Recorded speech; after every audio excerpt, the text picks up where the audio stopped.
What's good, Flavor Fest family? We are back with another podcast episode today.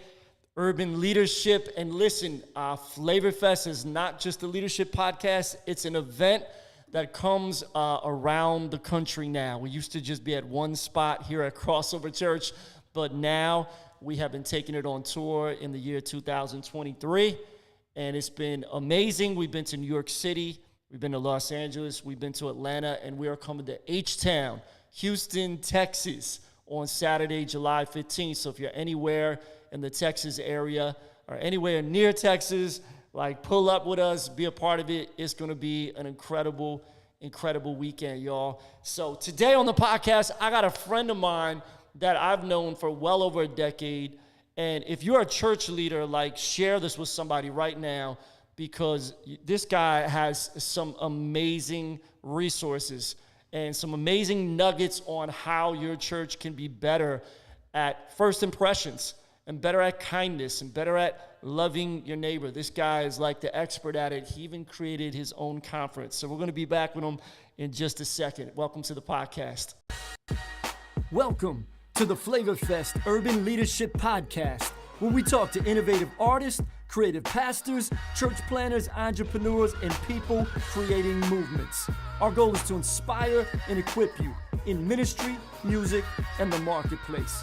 I'm your host, Tommy Urban D. Coloni.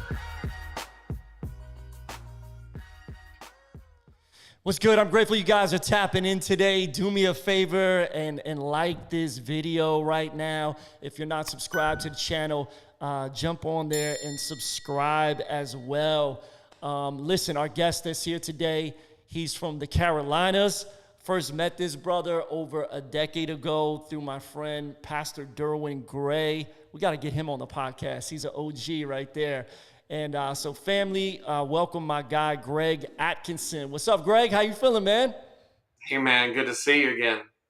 Good to see you, man. I see you got your jersey on today. You got your beard looking good.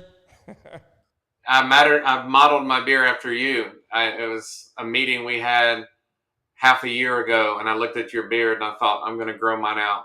Yeah, I remember you had the nice short, tight one, and you're like, man, I think I want to try that. Yeah. I'm going to go for it, man. And it's looking good, man. It filled in good.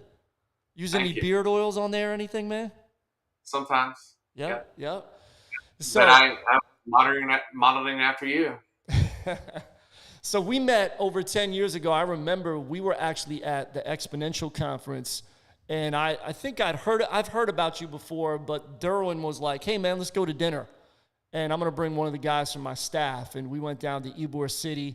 We had some good Cuban food down on 7th Avenue and got to know you. And at the time, you were working at Transformation Church with Pastor Derwin Gray. And intentionally, Pastor Derwin launched that church to be a multi-ethnic church. He was very intentional from the beginning. He's African-American. He's married to a white lady. But he was very intentional that on his staff, he hired people of all different ethnic backgrounds, and you were one of the people that was on his team. And I know that's like a core value of yours. You always have been part of a multi-ethnic church for a couple decades now. So let's start with that. Let's talk about that passion that you have, because most of the people that tap in with the Flavor Fest Leadership Podcast are in multi-ethnic environments, and that's a core value. It's important to our tribe.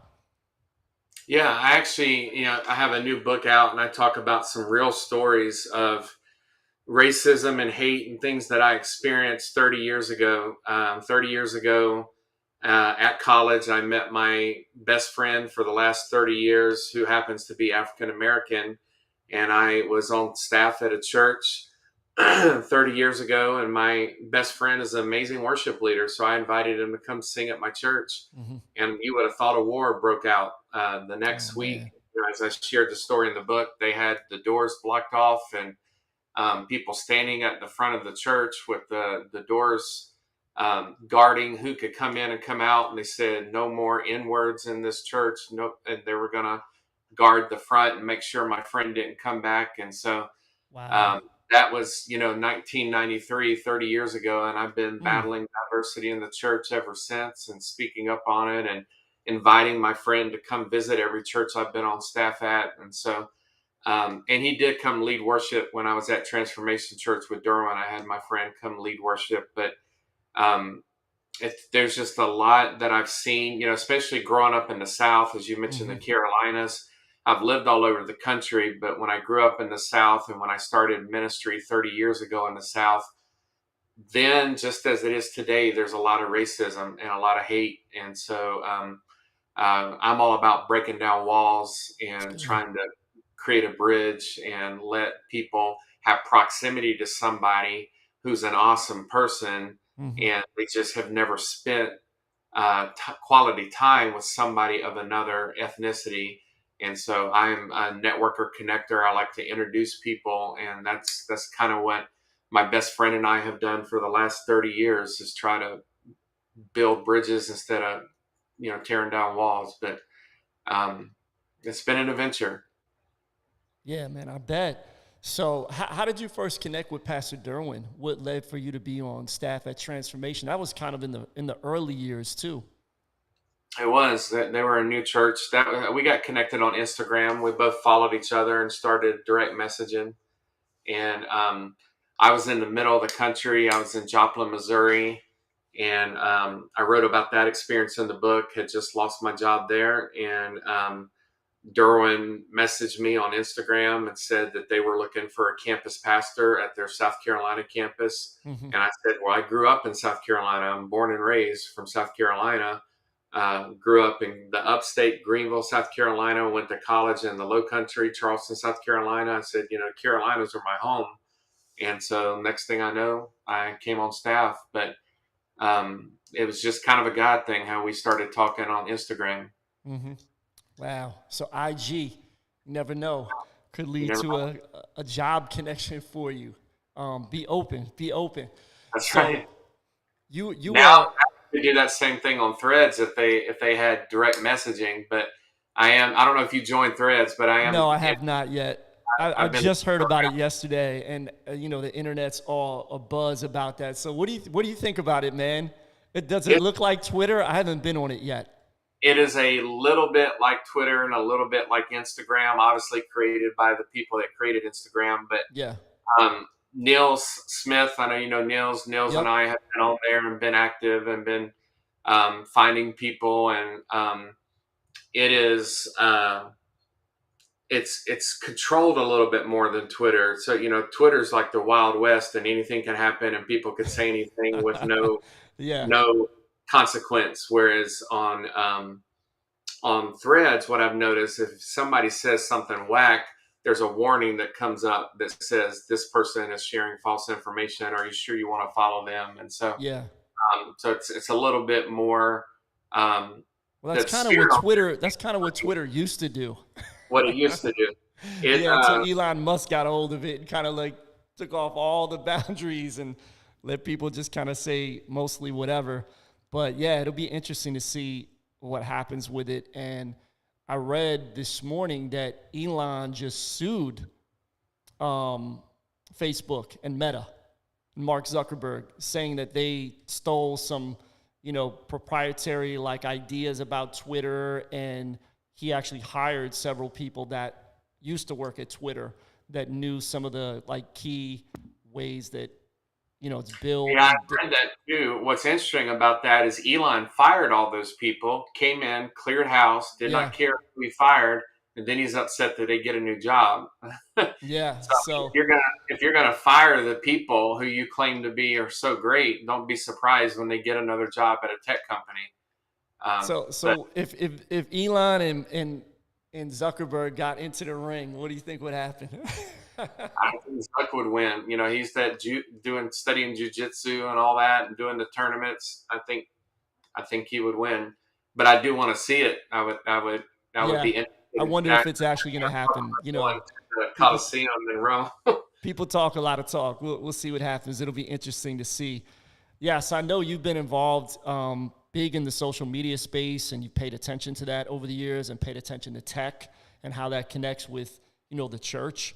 And after you were at Derwin's church, you kind of transitioned. Like first impressions became like a real big passion of yours. You transitioned into really kind of helping churches with that.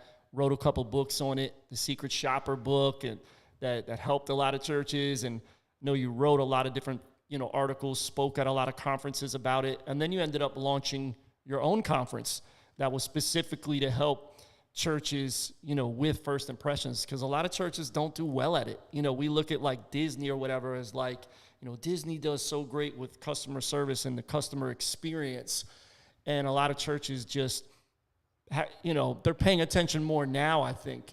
But for a long time, they really didn't pay attention. Obviously, the church you were at in the 90s where they're blocking the door and they're, cursing at people that like, what are you thinking? So man, talk a little bit about that journey. What grew that passion inside you to help churches do better in that area? Yeah. So, I met Derwin in 2013. So it's been a decade when we got connected, but I started my expertise in first impressions in 2009. So I started 18 years ago in 2005 consulting with churches in just general Okay. areas, just how to let your church thrive and grow and be healthy. That was in Mm-hmm. 2005. But in 2009, a mentor of mine said, Greg, you should be a secret shopper. And then I just started really focusing on the guest experience and first impressions. So that was 2009. And then in 2017, I started the First Impressions Conference. And I only did it because somebody had asked me, an executive pastor said, we just hired somebody to be over First Impressions. What conference should we send them to? And Mm. I was Yep. speechless. And I was like, kind of like your nits with your conference. I was like, there isn't anything. There's nothing that exists for people that care about first impressions. I had spoken at a lot of conferences as a tract or a breakout or a Mm-hmm. keynote, but there was nothing dedicated to first Yeah. impressions. And so we started that in 2017. We've had 9 events, 9 conferences, and then this fall will be the 10th one. But what we found was we saw a niche, and we saw that we hit a nerve that people Mm-hmm. really cared about guest retention. If we're all wanting guests to visit our church, but Mm-hmm. the key is that they actually come back. That a first time guest turns into a second time guest, and so that's what we for the last 6 or 7 years have focused on trying to help churches with. I guess it's been 6 years focused on helping that guest return for a second and third visit. Man, and talk a little bit about the numbers, because it is astonishing the amount of church leaders that have tapped into the conference. I know you've, most recently have done it mostly virtually. You did a few in person, but man, talk about those numbers. I mean, it just shows the need of people like wanting this information. Yeah, so we went totally virtual and online conferences starting in 2020 with COVID, and we're getting back to hopefully going back in person in the fall. But the last several conferences since 2020 were online only, Mm-hmm. and we reached audiences of 100,000 plus people Wow, from all over the world. The majority were the US, number 2 was Canada, but we had 60 countries represented, that's but amazing. 95% were from the United States, and we were reaching large numbers because there was no travel, no flight, no hotel, no rental Yeah. car. They could log on and watch the conference. And even when we do a live event, like we're working on the behind the scenes of an in-person event this fall, even when we do that, if you're not able to travel, you could still watch the live Mm-hmm. stream and It's see what's hybrid. happening in the room. So it's hybrid, so they can tap in, watch, see it, sleep in their own bed. They don't have to get on an airplane. So we try to offer both options because we have a lot of people who either one don't have the budget to travel, or two they're too far away. They're in Australia Mm-hmm. or Africa or New Zealand or the UK, and so as much as they would want to be at our conference in the southeast, they just can't make it, so they watch online. And you guys have had some incredible speakers, some of like the top names in the church world. Like give a couple of those names. Do a couple of name drops. Yeah, so we had, Tommy Urban D. Oh. We had Christopher Harris. We've been really pulling people out of Crossover Church. So you guys have both spoke at our Now conference. talk about the big dogs, man. You've had some really Yeah, well known it's people. somebody was asking me the other day what it's like working with certain speakers, and I said you wouldn't believe how kind and gracious they are. Like some of our biggest names, like Rick Warren or Craig Rochelle. or Christine Kane were very pleasant to work with and had no ego, no attitude, no problem. As a matter of fact, you get to see the behind the scenes of how organized some people are. So we did 1 year, we had a November conference, but Craig Rochelle sent me his video in March. He was that ahead of schedule. He's just Wow. super That organized. guy is a systems He is maniac, bro. a systems He guy, and is. so he had a team around him Yeah. uh, that that manages his calendar and says you need this video turned in by this date, and they just knocked it out early. I kind of gave the guideline of here's what I'm looking for, here's what I would love for you to speak on, and he just cranked it out. And so what's neat is to see the behind the scenes of also some speakers that have been to your conference, like we had Eric Mason and others. There's a lot of guys that really got into the topic of hospitality and creating welcoming environments and making people feel warm and welcome. And so it's been great to see across denominational lines, no matter what the size of the church is, no matter what the ethnicity of the speaker is or the gender, male, female, they all are passionate about creating welcoming environments and being hospitable. And our last conference we just had in May, your executive pastor Christopher spoke and did a great talk. And so we were talking about this theme of kindness with the release of my new book on kindness. And so Christopher did a great talk, but it's been great to see people dive into these topics that I think are so needed for the church, because hospitality is all throughout the Bible, Old Testament, the New Testament. We're called to welcome the stranger, and as you said, love our neighbor. And so to see pastors take this seriously has been probably the most rewarding part of my job. That's great. What would you say, Greg, to a leader that's watching this right now that is trying to do better? Maybe they don't really even have a first impressions department yet. A lot of smaller churches are trying to maybe figure that out. The old school terminology was ushers, Now we've kind of called it first impressions. And what would you say, like, where could they start to do better at? Yes, so two very affordable resources were my previous two books before the kindness book. So I wrote Secrets of a Secret Shopper, which has a green cover. It's easy to notice. And I wrote the Hospitality Ministry Handbook, which has a purple cover. It's easy to notice.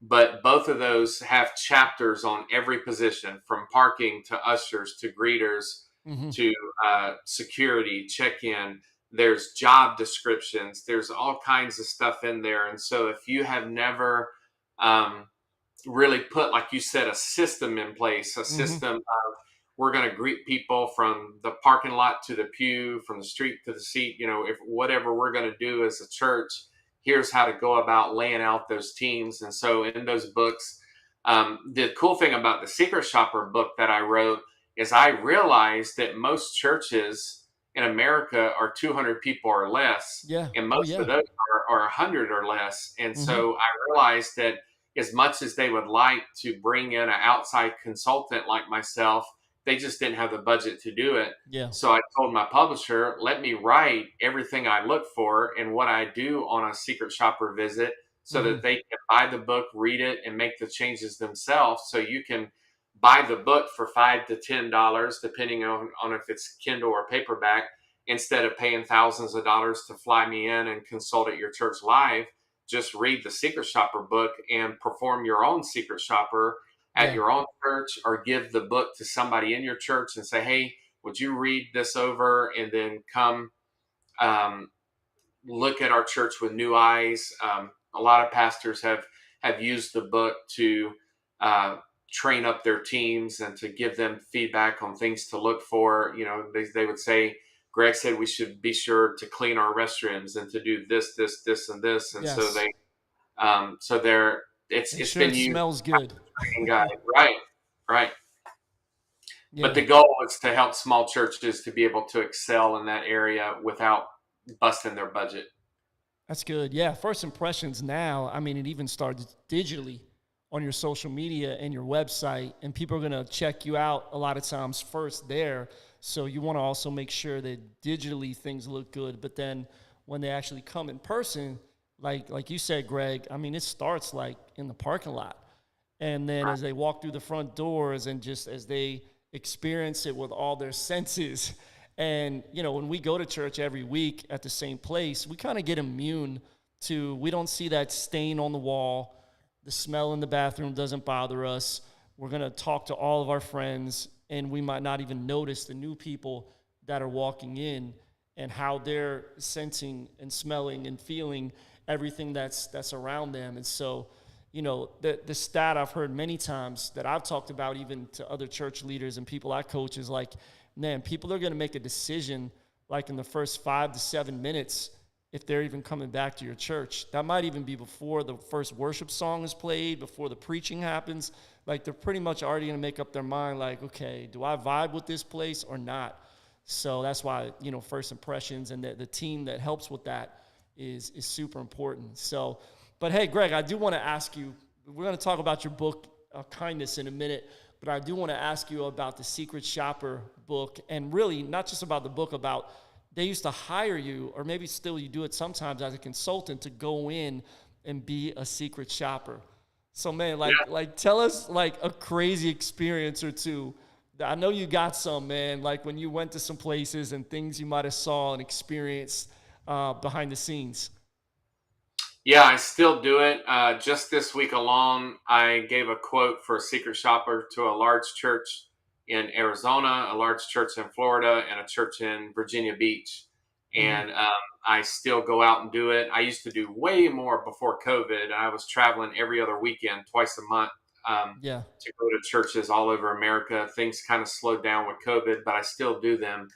But when I go in, I'm looking for things that surprise me, things that throw me for a loop, things that Mm-hmm. confuse me. Because, as a professional secret shopper, I'm very used to being new somewhere and being lost and being, um, in, ultimately, I'm used to being in different churches. So if I Mm-hmm. come there and I'm confused and I don't know what something is, that's a big deal because I'm about as familiar as you could get with a church, with You've seen churches. all kinds of backgrounds, all kinds Right. of denominations, styles, everything.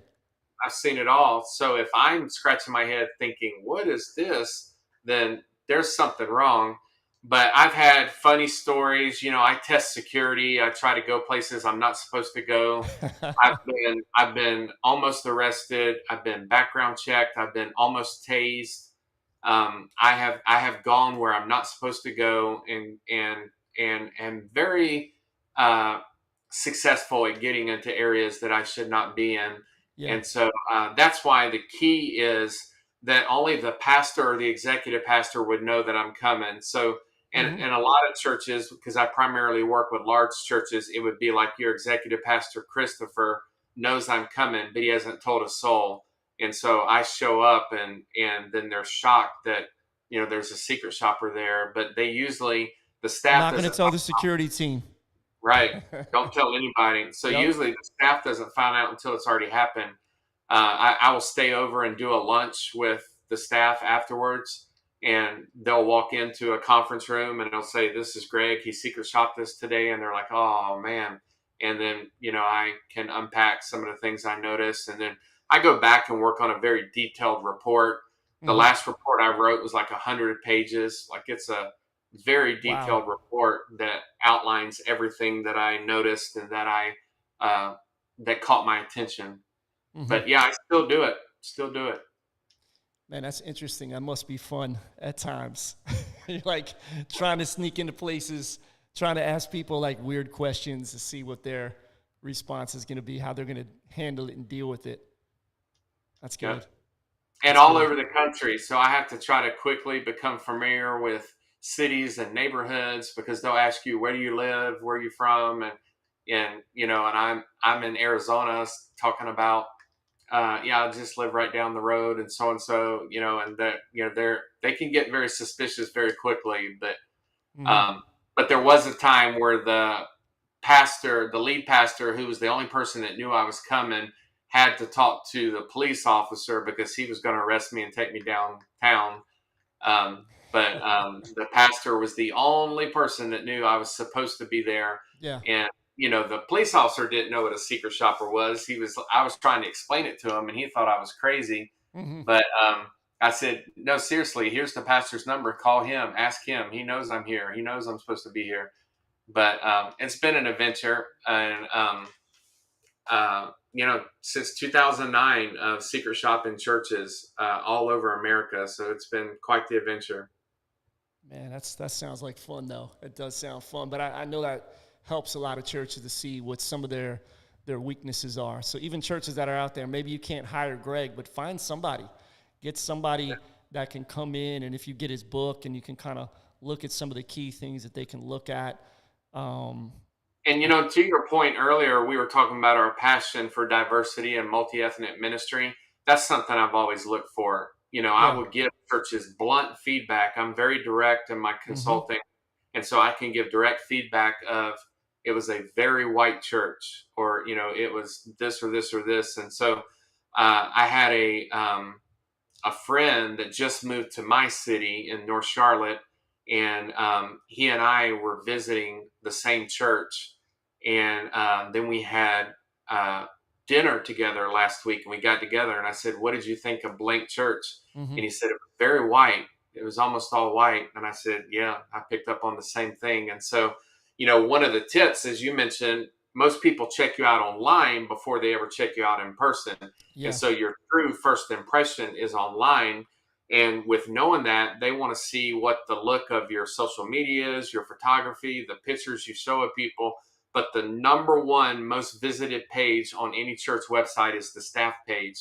They want to see if you're a bunch of old white men, Yeah. or do you have diversity on your staff. And so Mm. people look at the staff page first and foremost to see, is there anybody there that looks like me?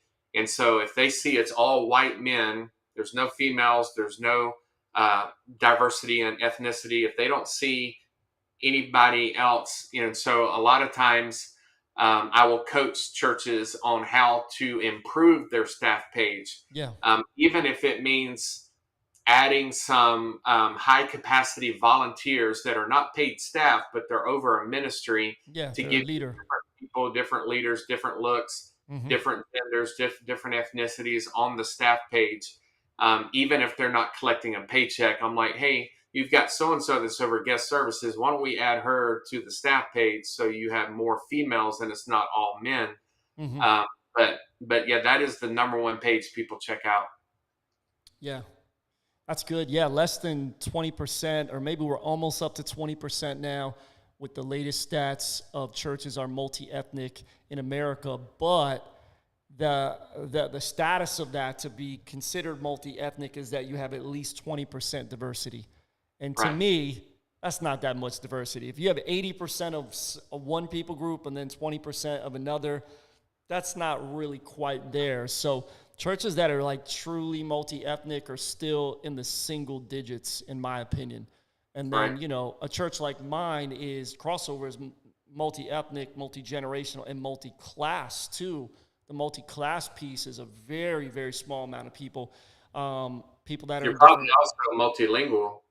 Yeah, yeah, we do have that as well. And we sing songs in Spanish every now and then. We'll drop that at least once or twice a month. We have a couple songs that we sing in English and Spanish. We have about, probably about a third of our crowd is Hispanic. And but everyone joins in and it's cool. We even have a song that we do some in Creole. We do have a number of Haitians at our church too. That's kind of the second biggest people group probably in our city as another language of at least that people that attend our church.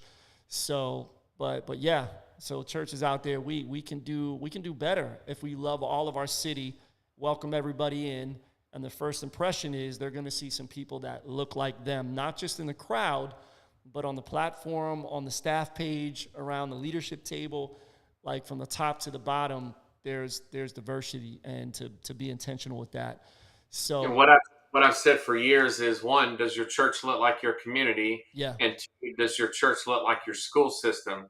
yep, So if you've got kids that are going to a local elementary, middle school, or high school, and that high school is very diverse, but your mm-hmm. church is monoethnic, then there's a problem. Yeah, If you tell me that we live in the whitest place in America and 99% of our community is all white, then it's going to be hard to have a diverse yeah, church. That's just reality.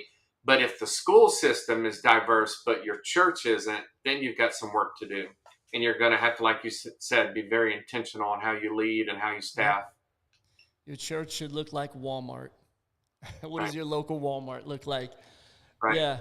So, Greg, let's talk about your brand new book, Kindness, that's been a bestseller. Man, it's been doing great. It's been touching a lot of people. You know, I've gotten to read a big portion of it. And the thing that shocked me, like, we've been friends for like a decade, but, you know, I didn't even know about some of your childhood growing up and some of the challenging things that you went through that was totally opposite of kindness, that really kind of shaped this heart for, you know, you to make sure that everybody's treated correctly.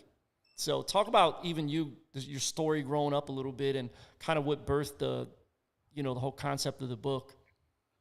Yeah, so in the book, just like my previous two books on hospitality, I have a chapter where I dive into hospitality in the kindness book, but the book opens with the chapter on forgiveness, where I share my personal story of abuse and trauma and bullying and neglect. And so, when you grow up being abused, when you grow up being bullied, there's different ways that you can form and develop. And for me, it Yeah. developed a huge heart for hospitality and this mantra of kindness, kill them with kindness and be kind. And Mm-hmm. so, there's a lot of movements on social media now. There's hashtag be kind, hashtag kindness. There's a lot of people that are getting behind this anti-bullying um, uh, movement in the communities. And so, Yeah. my book opens with my story of things that I have been through and things that I have wrestled with since childhood, and that drove this passion in me for hospitality and for kindness. And so I thought what's different than the Secret Shopper book is the Secret Shopper book was very practical, very how to. Here are some steps to take to welcome guests at your church. This kindness book is, let me tell you the story of Greg Atkinson. Here's how Mm-hmm. I was shaped. Here's how I grew up. And here's what made me the man I am today. And so I wanted it to be very real, very personal, very honest and transparent. And the feedback that I've been getting is amazing. I have heard from grown men who cried reading my story. Yeah. I've heard from grown women who cried reading my story. I heard from a counselor and therapist who said he was going to recommend it at his practice to all his clients. Mm-hmm. And so, that subject of forgiveness is the core of Christianity, but there are so many people walking around struggling with unforgiveness. They've been hurt, they've been wronged as I have, but they have not chosen to forgive those that hurt them. And so underneath the surface, they're very angry and they're very bitter and very upset. And so when you interact with them, even though they may have a good heart, they may not come across as kind people because that hurt rises up and that bitterness rises up. And so I wanted to go deep really quickly and start off with the chapter on forgiveness. And I always say it's not easy. There's no magic bullet. This is something I've wrestled with my Yeah. whole life and, have been through some tough situations. But by the grace of God, I was able to forgive and to move forward in a healthy manner. Yeah, the first chapter, man, was powerful. I almost got a little emotional too. Also knowing you as a friend and being like, oh man, I didn't know like you had went through all of that. You know, we never had a deep conversation about our childhoods. We're always usually talking about ministry and business type stuff, entrepreneurship. But man, I think that you being vulnerable like that as a man, it really just gives permission for other men to be like, man, this is what I went through, this is how I felt. But then the awesome thing is to see what your response was from it. Instead of you getting bitter, instead of you getting angry and just building up all these walls and doing the same thing and doing that to other people and putting them through what you went through. That's what so many people that do get hurt. The old saying, hurt people hurt people. Instead, Yeah. you flipped it, and the Lord helped you say, no, I'm going to make sure that people are never treated like the way I was. And you've started this campaign and movement of kindness. So what's been some of the response, man, on the book? I know it's been touching so many different people. I was just even looking on Amazon and was reading all the comments and reviews of people that it really touched. Yeah, I think it's been very rewarding to see that it resonates with people and to see the response, to get the messages, the emails, the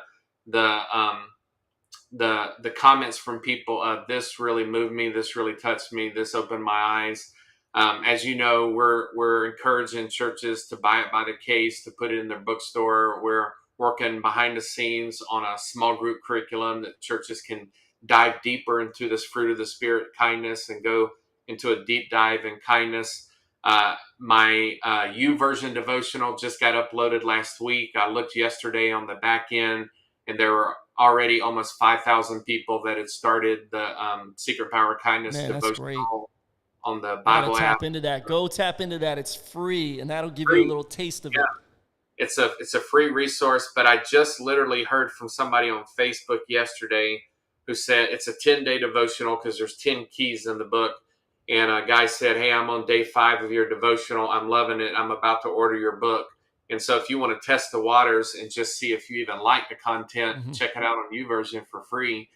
But I wrote the devotional for that, and then now I'm working with a buddy on the small group discussion guide and leaders guide and questions for small group study. But it's been exciting to see people that, I was talking with a friend, and I'm not going to name him because you know him and I know him, but I was on his podcast, and he said I had to look it up. I didn't realize kindness was a fruit of the Spirit.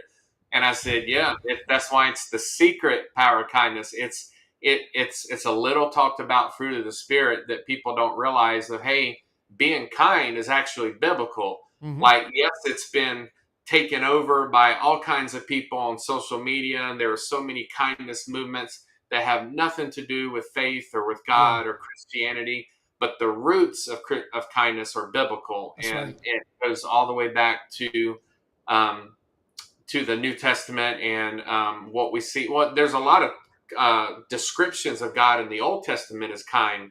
Jonah said, "I knew you were kind and gracious," when God decided not to wipe them out. When the people repented and Jonah got upset at God, he said, "I knew you were kind and merciful and gracious." That was the God all along. Same God in the Old Testament is the same God in the New Testament. And I end the book with a verse that means a lot to me, where it says it's God's kindness that leads us to repentance. Yeah. And so God modeled kindness to us. God modeled forgiveness to us. And so we can forgive ourselves. We can forgive others because God in Christ forgave us. And then the same way we can be kind to others because God has modeled kindness to us and shown us kindness. And so something that's been powerful to me over my 4 decades of life, and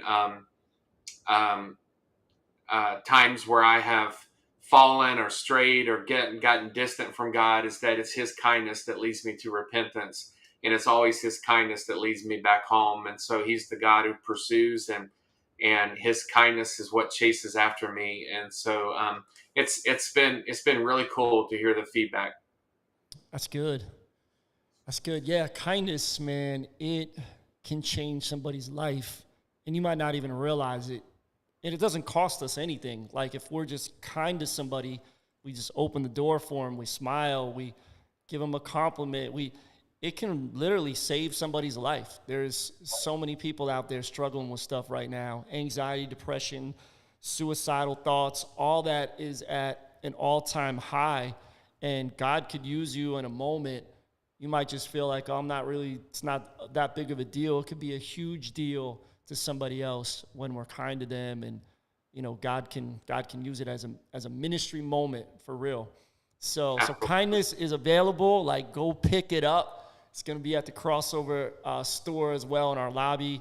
We got copies of it coming. So it's on Amazon. It's on all the outlets. Like, go pick it up, support, check it out. Check out his other books as well.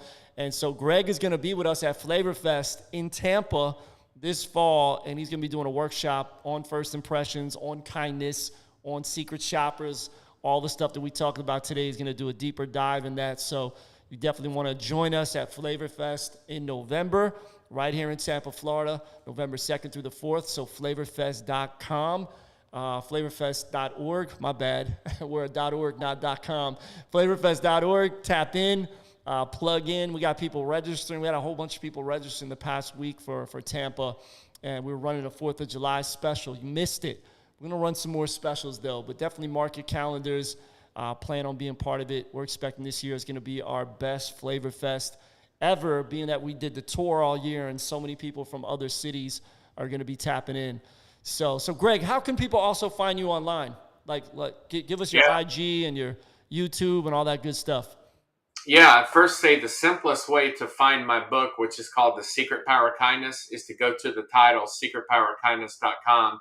That'll land you right on the book. And then I'm Greg at gregatkinson.com is my email. gregatkinson.com is my website. At Greg Atkinson on Twitter. At Greg Atkinson on Instagram. I just started at Greg Atkinson on Threads. And the Greg Atkinson on Facebook. You can easily find me on Facebook. But I honestly am spending more and more of my time on Instagram. And so that's just at Greg Atkinson. But very searchable. You can just find me by my name. Yep, IG, that's where I'm at most of the time too. So maybe I'll try Threads out. We'll see. But hey, Greg, could you go ahead and close us out? I like to always ask my guests to just pray for everybody that's tapping in, that's tuning in. There's church leaders, there's first impressions people, there's church planners, there's artists, entrepreneurs, and man, just pray over them today. Yeah, Father, I thank you for your kindness towards us. I pray that you would reveal that to anybody listening, anybody watching, anybody hearing this, that you would overwhelm them with your kindness, your love, your mercy, your goodness, your grace, and that would change their life in such a dramatic way and in such a transformative way that they would be kind in their daily life and reactions with others, and that together through our kindness we could change the world. Thank you for this time together. I pray that you would bless Pastor Tommy, their preparation for the conference in November, and all that he's got going on in the near future and leading his church and all that he's got his hands in. I pray that you'd bless him and guide him. Thank you for this time and this conversation today. In Jesus' name, amen. Amen. Come on, make some noise for my guy, Greg Atkinson. Yeah, man. Thanks for being on the podcast with us today. Appreciate you, man. Go check out the book, The Power of Kindness, and we will see you guys at Flavor Fest in Houston or Flavor Fest in Tampa with both me and Greg. Guys, have an amazing day. We'll see you on the next podcast. Peace. We out. Thanks for tuning into the Flavor Fest Urban Leadership Podcast. Stay connected with us on social media at UrbanD813 and at Flavor Fest. We'll talk to you guys next week. Peace and God bless.